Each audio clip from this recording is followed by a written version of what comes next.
Sve je spremno za 6. po redu gimnazijski talent show, koji će se održati danas u 19 sati u dvorani Doma mladih u Koprivnici. Naša je vrijedna ekipa odlučila zaviriti u školu i vidjeti kako teku pripreme za večerašnje nastupe. Ovogodišnji talent show ima i međunarodni karakter. Dakle, mi smo evo u projektu sa dvije mađarske škole, znači projekt prekogranične suradnje, zove se Popularno Ček i u sklopu tog projekta znači obuhvaćena je i znanost, rukomet, ali eto tako i ples.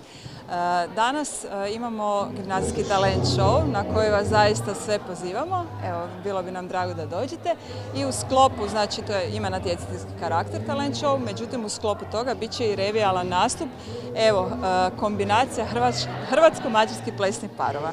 Dakle, naši mađarski učenici zajedno će napraviti koreografiju Bečkog valcera i s time će pokazati evo jedno jedinstvo preko Drave.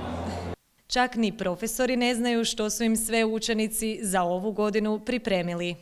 Biće puno pjesme i plesa, tako da eto, ni mi ne znamo točno što su nam naši učenici pripremili, što je možda i dobro, pa ćemo svi biti u iščekivanju.